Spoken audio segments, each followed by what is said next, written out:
तो मेरे प्यारे भाइयों और बहनों, आप सबका स्वागत है एक और नई और शानदार वीडियो के अंदर।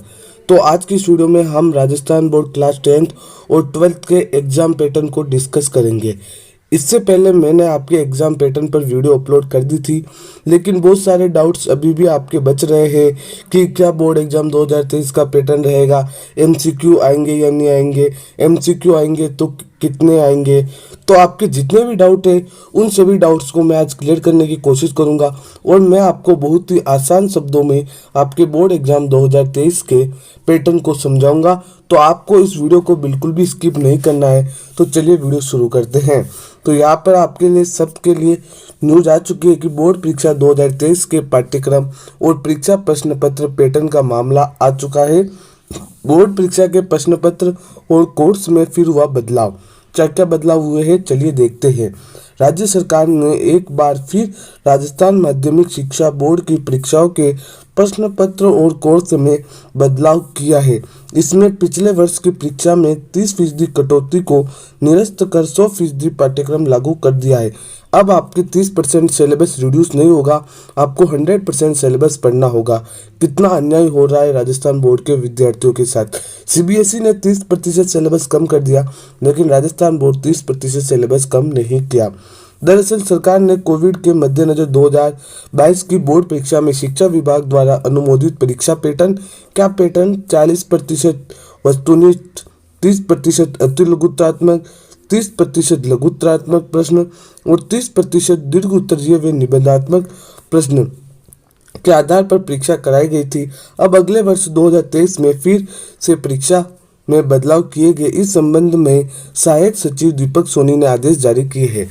ये तो 2022 के बारे में सारा डिस्कशन था कि इस तरह से रहा, और 2023 का जो एग्ज़ाम पैटर्न है वो भी 2022 से रिलेटेड ही है। ये क्या संशोधन, क्या क्या संशोधन किया है।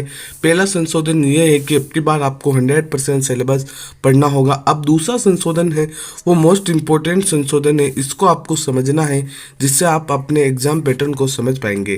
परीक्षा 2022 के लिए अनुमोदित परीक्षा प्रश्न पत्र पैटर्न यथावत रहेगा, लेकिन प्रश्न पत्र में विकल्प केवल दीर्घ उत्तरीय व निबंधात्मक प्रश्नों में ही दिया जाएगा। लघुत्तरात्मक प्रश्नों में विकल्प नहीं दिए जाएंगे। तो अब आप समझ रहे हो कि बोर्ड एग्जाम का पैटर्न कैसे रहेगा।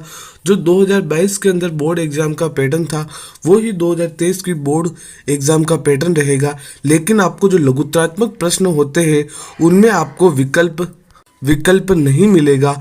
आपको सिर्फ जो दीर्घ उत्तरात्मक व निबंधात्मक प्रश्न होते हैं उनके अंदर ही ऑप्शंस यानी कि विकल्प अवेलेबल कराए जाएंगे।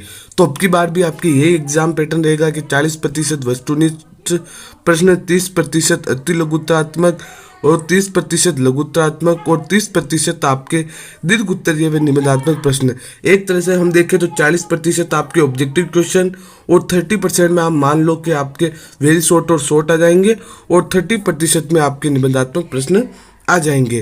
तो आपको ये ध्यान रखना है कि अब आपको लघुत्तरात्मक प्रश्नों के अंदर विकल्प नहीं मिलेगा, केवल दीर्घ उत्तरात्मक व निबंधात्मक प्रश्न होते हैं उनके अंदर ही विकल्प मिलेगा।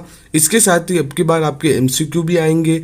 बात ध्यान से सुनना, एमसीक्यू भी आएंगे, रिक्त स्थान भी आ सकते हैं और वेरी शॉर्ट आंसर आएंगे 1-2 लाइन के, और लघुत्तरात्मक व निबंधात्मक आएंगे। तो इस तरीके से आपके मोटा मोटा बोर्ड एग्जाम 2023 का पैटर्न रहेगा।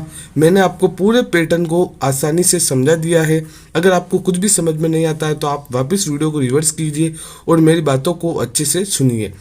और आपकी परीक्षा 2023 के लिए जो मॉडल पेपर है वो जल्दी ही बोर्ड तैयार कर देगा और आपके लिए अपलोड भी कर दिए जाएंगे, और इस चैनल पर मैं आपको model paper with solution available करा दूंगा। और अब की बार आपके समय भी 3.25 घंटे का कर दिया जाएगा। तो ये बोर्ड एग्जाम 2023 को लेकर जितनी भी इंपॉर्टेंट बातें थी मैंने आपके साथ शेयर कर दी है कि सिलेबस, एग्जाम पैटर्न क्या रहेगा, क्या टाइम मिलेगा आपको एग्जाम करने का, सारी चीज़ें आपकी क्लियर हो चुकी है। और अब तक आपने बोर्ड एग्जाम की कुछ भी तैयारी नहीं की है तो आपको कोई टेंशन नहीं लेनी है। मैं आपको नोट्स, PYQ, इम्पोर्टेंट क्वेश्चन, सारी चीज़ें इस चैनल पर अवेलेबल करा दूंगा, और मैं प्रयास करूंगा कि आपको डेली एक नई वीडियो मिले जिससे आपको कुछ ना कुछ जानकारी सीखने को मिले। तो आज की वीडियो को हम यही समाप्त करते हैं। फिर भी आपके कोई डाउट बचता है तो आप कमेंट कर सकते हैं, मैं आपका रिप्लाई देने की कोशिश करूंगा अगर वो चीज़ मैंने आपको इस वीडियो में नहीं बताई है तो। चलिए मिलते हैं आपसे अगली वीडियो में, तब तक के लिए बाय बाय, जय हिंद, वंदे मातरम।